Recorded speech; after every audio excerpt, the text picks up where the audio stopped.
For the artists, for the passionate. Welcome to the Adventures Elsewhere podcast.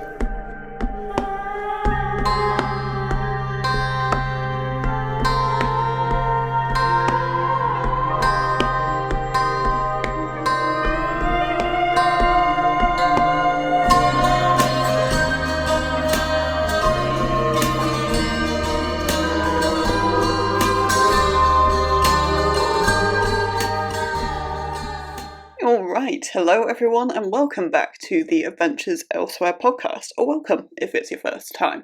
I am your host Jade Black, and today I'm talking about making a compendium. And this is an episode that was inspired by Shadowspark co-founder Jess Moon, thank you Jess, because I was on the Shadowspark podcast recording recently. I was guest starring on it. I don't know whether that episode will be out by the time this one is, maybe. But one of the questions that Jess asked me as part of the podcast was about making a compendium and how that works. And while I did give a quick answer at the time, it really got me thinking more about it and how I'd answer the question in effect properly and give a fuller, better answer. And I thought, let's dedicate an episode to that. And of course, because this is, I guess, more of a craft-based episode, I feel the need to say, as always, I'm not here to give writing advice. I'm just here to talk about my craft, my passion, my process, what works for me, all that jazz. That's the deal. I guess first things first, let's talk about what I see a compendium as being, as opposed to a series. Because, I mean, series is the standard term that people go with, or sometimes people use saga instead. But with a compendium, how I do it is the timeline isn't linear throughout all the books contained in it. So for that reason, I don't really feel like it can be called a series. And the way I do it as well is that each book follows a different POV character and can be read as a standalone. So the closest thing you can really call it is a collection of intertwined standalones. But, you know, that's really unwieldy, and I like to be pretentious, so I call it a compendium. So the first thing I think about, really, with this, and this was a little bit foggier with the determined ones, but now I'm sort of concepting further in the future, and also the past, for what it's worth. The main defining boundary of a compendium, really, for me, is the time period. Where does it start and where does it end? And the clear defined end point is actually, in my brain, more important, because with something like the determined ones in particular, they don't all start at the start of the timeline. I mean, Mr. Nakagami and Snakebite do, but Koni, for example, starts really, really late in the overall timeline, and that doesn't matter, you know, that's when his story actually takes place. The end point is the important thing, and again, not every single book will necessarily reach the hard end point, and hell, the start and end point might not be covered in a single book. The start point might be covered by 3 over here, and the end point might only be covered by one that's not any one of those 3. But so long as you know the boundary, then you can start to build what's actually in there. Deciding the boundary is one of the hardest things, though, because you need to think about, in my case, what I've done for the stuff I'm planning now is think about, okay, where are the loose ends? Which of the determined ones, you know, is still doing more? Because while some of them are nudging 60 or beyond 60 by the end of that timeline, others are still in their 20s, 30s, 40s, and there's still a long, even with all of them really, there's a lot of life left there. They're still important people. And they're still going to be, you know, throwing spanners at me because they think it's funny, Hanzo, or whatever other reason. But also there are key lore events happening, some of which I know, and plenty of which I don't, because we've hands here. But that's the main thing that those are the things I think about. It's who are the new POV characters, and what's their basic premise and what's all that going on. That's a lot of workshopping to figure out, of course. But also key lore events, and again, this is a lot of workshopping and a lot of communication. And for the most part, despite how character-driven all my stuff is, it does seem to fall on key events being the start and end. So for something like the determined ones, the key events that are the starting points, when people decide to make that stand, be that, okay, I'm going to start this treasonous campaign, or I'm going to go for that job, or do this, or do that. That is the key start point, and the start point of the compendium is just really whichever one of those happens first. The end point is just the point at which that era of international affairs is over, when, the massive overall change has happened that ends that era. The other main theme I found, and this is definitely a determined ones thing, I don't know about the other two compendia yet, but it will definitely come to play, is having a main theme. And with the determined ones, clue's really in the name, never give up, that is the overarching theme. And that is present in every single book. Not all the protagonists have the same, get absolutely beaten into the dirt thing that some of them do, but, carry on. Sometimes it's just about having patience, and, you have to bide your time, but that original goal is still there, and that can take many different forms, but that overarching theme, I think, still needs to be there, because the timeline on its own isn't necessarily enough. If you're talking about, with the determined ones, a roughly 40-year timeline overall, there are way more than 8 major stories happening in that time. But these 8 people are tied to not only all the key lore things that happen that make the determined ones what it is, they're also all tied to that one theme. And without the tie to the theme, it just doesn't quite work. And I lost projects that were once part of the determined ones, they got shifted out and have ended up being standalones instead, purely because of that. They don't quite fit that.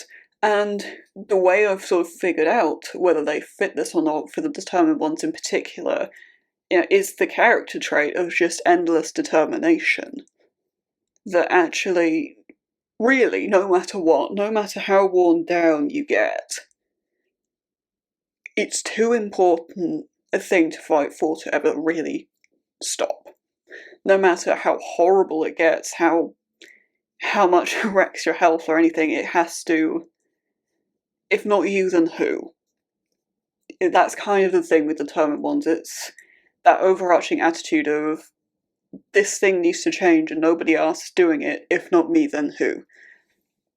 And with other compendia, it's a different trait, but that character trait, that theme, that time period, that's what ties the compendium down, effectively. At least in my brain. I do think there are a lot of other ways you could do it, and it might depend on the world you're in and how long the overall time period is. This is how I do it. I do think there are hundreds of ways that you could do this, and it could be all about, world building cycles. For example, that actually this is the world building cycle where the entire planet is tropical, for example.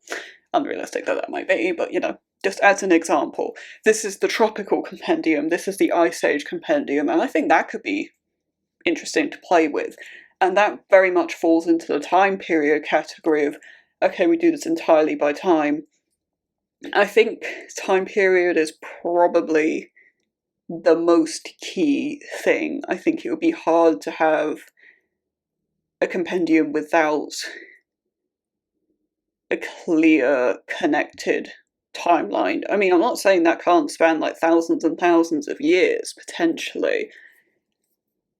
But I think, to me at least, one of the things that makes The Determined Ones what it is, one of the things that makes it as complex and beautiful as it is the shared events that quite a few different characters see or experience in different ways. I mean, the war is as good an example as any, the Hikaisawa Fjordvik War, so obviously Hanzo and Haru are both on the political side of it. Shinichi's fighting in it actively as a soldier. Ai is as well, but we don't see him at that point in the timeline. We see him sort of reflecting on it later on. And we also get, Koni's memories of the war when he was a kid, and all of that tied together, I think, makes The Determined Ones what it is, as much as anything. So once the compendium's tied down, then you get into how the hell you're actually going to tell that story. Be prepared for a migraine, is what I'm going to say. Because chances are, especially if you're a hardcore pantser like me, this is not going to stay consistent. So the main thing I think, for me, is, well, who sees what? And this is, I've talked about this on the podcast before, with the war, Shinichi's story is essential because, with an event like that that has repercussions for decades, if not probably centuries, you really need to see that. You need a soldier's point of view of that war. So there's that. There's also, affairs elsewhere, and sometimes, a small character arc that can throw spanners at just about everything, and that's the what needs telling portion. Is it this massive key lore event, or is it, these two characters' story, and actually, for a long time it might not seem relevant, but as you get deeper into lore elsewhere, you start to realise, oh, these two messed up everything to do with this, and the issue you get with this is genre consistency. And when it comes to me with The Determined Ones, it does all fit pretty neatly into the thriller box, with maybe one exception, not sure yet. But it's thriller subgenres, maybe one that's a little detached but very close. And that's one of the things I love about The Determined Ones, but when it comes to you seeing this big story here or this little character arc there, those are two very different stories, and it can very easily fall into completely different genres. One can very easily be a noir while the other is, a romance. And I don't know whether that's an issue or not. I think really that's up to the creator of the Compendium as to how they handle that. And it is something I'm going to have to face in the future, which is going to be interesting, but, we'll see how things turn out. It's not unheard of for me to go into something thinking, yes, I want this to be this genre, and then it turns out to be something slightly different. I mean, I'm sure we've all had that experience. But, with a compendium as opposed to a series, where a series, I think, really does have to be all the same overarching genre. Like, if you've got a fantasy series, it needs to all be overall fantasy. Well, one could be portal fantasy, one could be dark fantasy, one could be sci-fi fantasy, I guess, blend. I don't have a problem with that in series at all. I think that's how it should be, but I think if you have a series and you've got one that's a fantasy, one that's a horror, and then one that's something else over there, that's different. Whereas with a compendium, because it's not a series, that doesn't matter in the same way, and the way I do it, because they all read as standalones, in that regard it shouldn't matter. You're effectively releasing 8 standalones that connect, but it's not strictly standalone. So you could make the argument that okay, I went into this with the understanding that it would all be this way, but at the end of the day, what I'm trying to do is tell a massive overarching story. And it's impossible to do that with it all being exactly the same genre.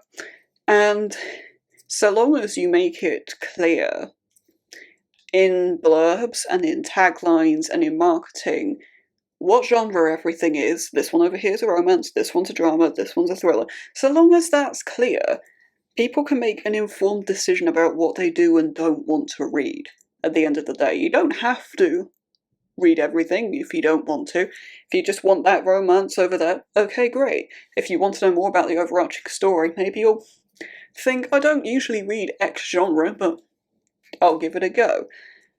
So long as you're honest about that, I don't really see that it's an issue, because a compendium is such a unique beast. And you might disagree with that, and I think it's completely fair to disagree with that. As I said at the beginning of this particular part, at the end of the day, it's up to whoever's making the compendium as to how you want to handle that, as to whether you are strictly going to write in this genre, so actually this story is going to be told from a different POV to try and be closer to that. And I think that could be a really interesting way of handling that. Actually, that it might look like a romance from one person's point of view, but look more like a thriller from somebody else's. That could be really interesting to play with.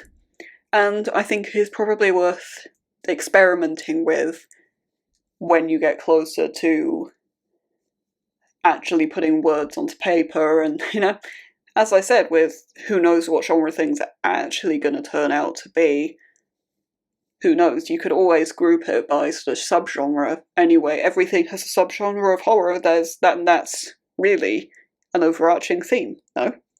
But even so, with a compendium, as I alluded to earlier with determine one's 40-year timeline and the 8 stories that make it up, the overall main story I want to tell is complete by the end.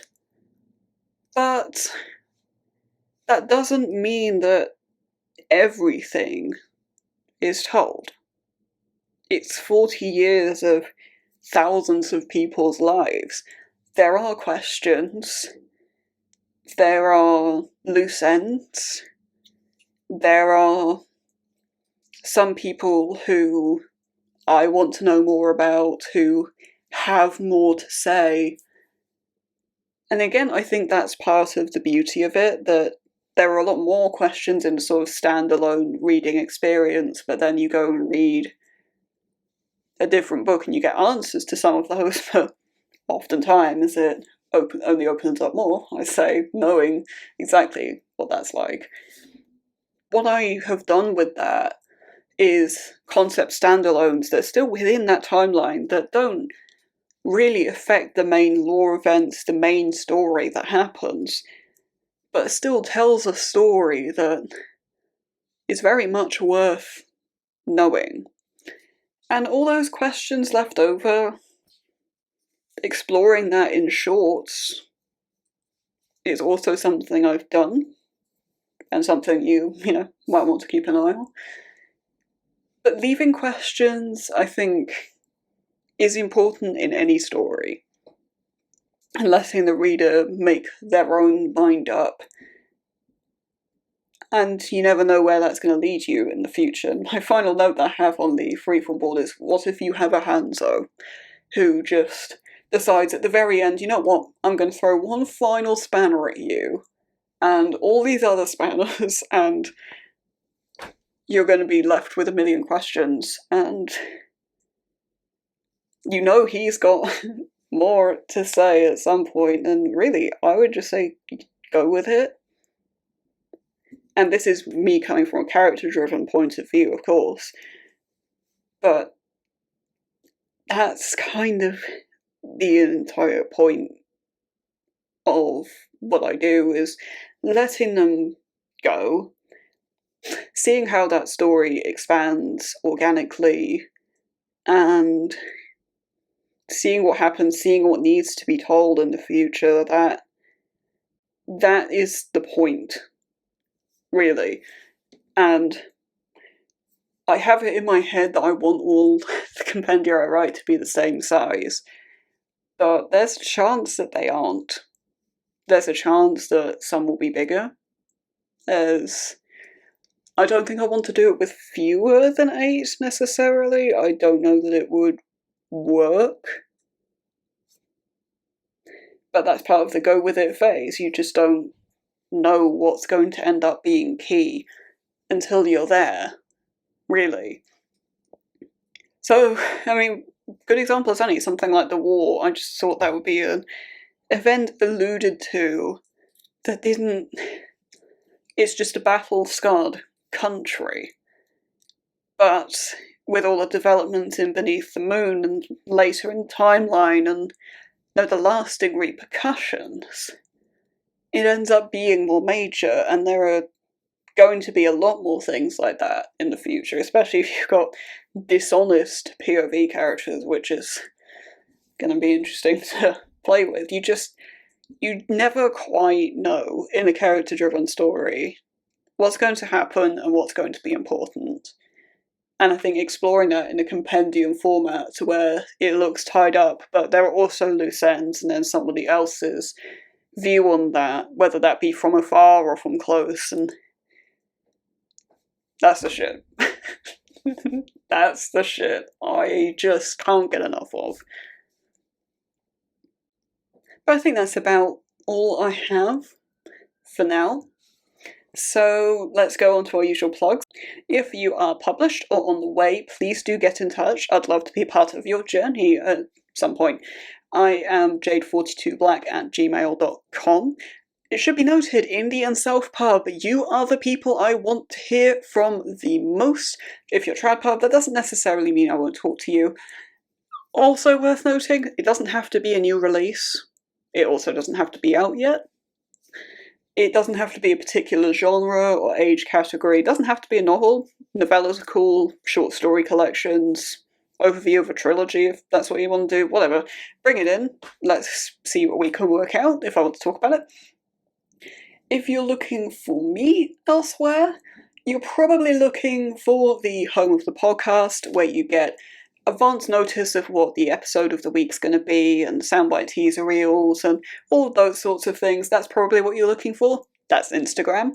I'm Jade_Black21 on there. If you're looking for more updates on my writing, sort of semi-live updates, and all of the nonsense character stuff that I get into, and live spanner throwing, that's Twitter, that's JadeBlack21. And for what it's worth, on the day I'm recording this podcast, yesterday I hit 40k on Shadow on the Snow. For now, you have a wonderful rest of your day. Thank you for listening. If you enjoyed this episode, please consider leaving a like. It helps the channel a lot. Intro and outro music by me. Copyright JBlack 2024.